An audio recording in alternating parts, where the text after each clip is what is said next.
Good morning, class. Today, in our chapter 1, we are going to do about mobile communication. Yesterday, in our chapter 1, we have done about modern computers, types of computers. So, let me revise once again what we have done yesterday. Modern computers, they were introduced in the year 1982. They are called personal computer.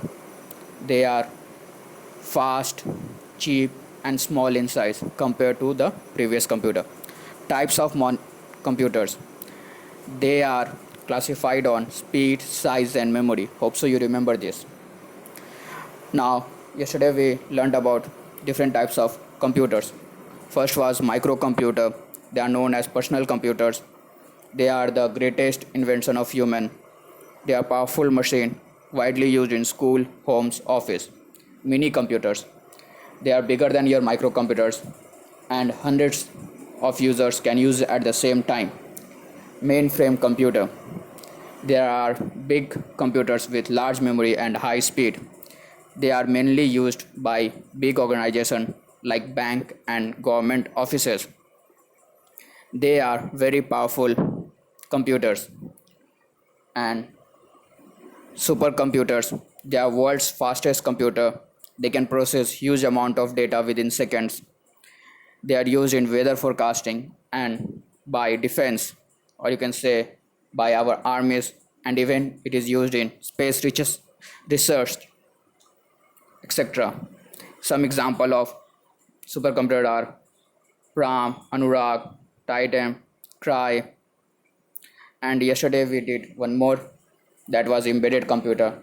Actually, this is not what the computer looks like. It is a small computer that is fixed inside a device which is used to control the device. And we have seen some example also yesterday about glucometer, which is used to record the blood sugar, Kindle, which is used for reading books, and GPS, which help us to show the location of other place. Now let's get started.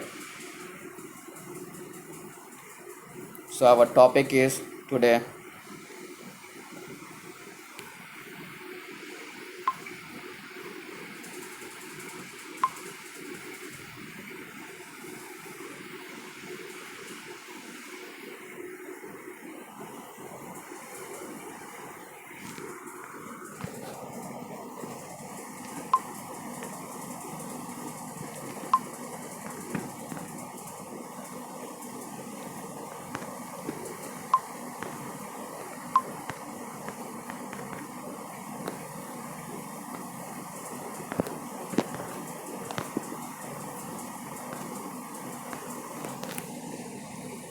So our topic for today is chapter 1, page number 10, mobile communication.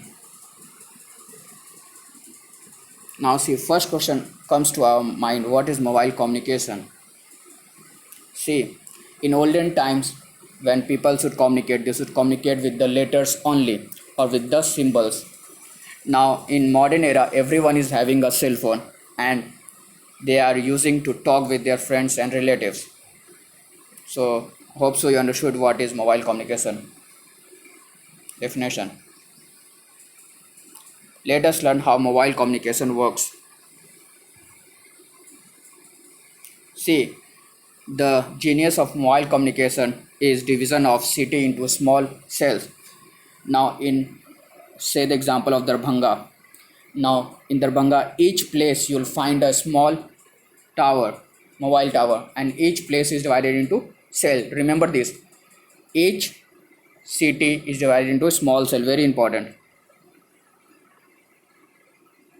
Now see, the cells are normally hexagon on hexagonal grid, whereas each cell has one base station that is known as your mobile tower. I'll show you the picture so you can understand properly. See, if this is Darbhanga, in each area you'll find a mobile mobile tower. Okay, class.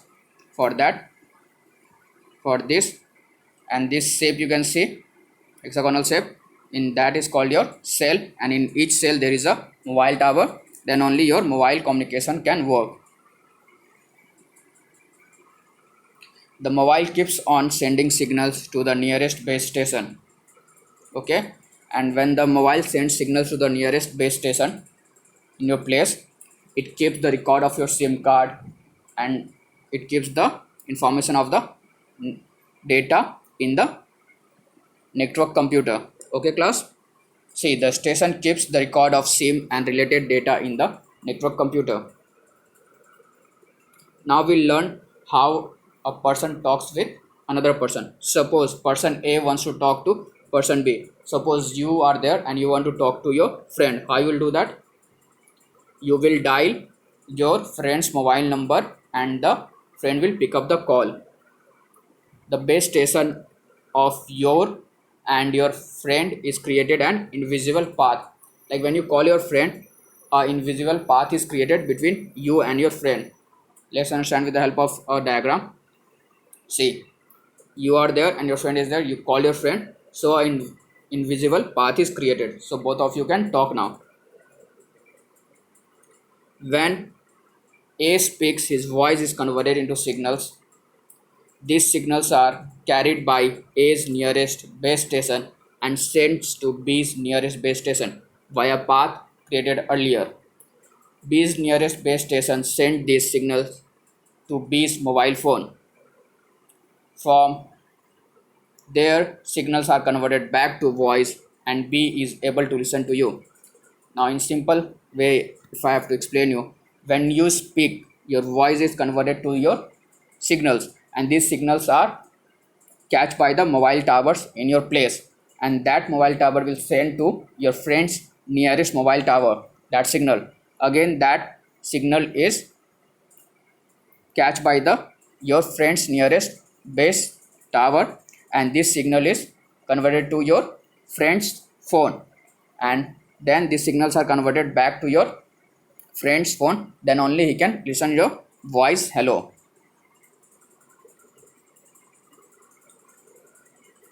See the picture. See, person A is there. She dial a phone number, it goes to the tower, again it goes to the tower, it goes to the B's tower, and he gets the phone, and when she speaks hello, the same process goes on. You understand by the figure also. Now see some extra information in this chapter I want to give you. See, China's Sunway Taiyu Lite is the world's most powerful supercomputer. It is at number 1 place. Chapter 1. Our chapter 1 has finished. Do make your notes in fair notebooks. Do your homework which I give you regularly. Do the back questions to fill in the blanks and multiple choice whatever is there. Please do it properly. And today homework is, what is mobile communication? It is where you can communicate with your friends and relative. Okay. City is divided into small cells. I told you this is very important. Remember this. What is grid design? It is in hexagonal where it has one base station.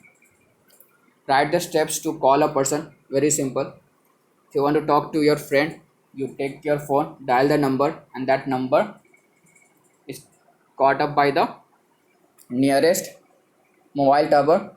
Then it gets transferred to your friend's nearest mobile tower, and he gets ring and he can talk to you. Name the supercomputer which is at number 1 place. That is China's Sunway Taiyu Lite supercomputer, and it is at number 1 place.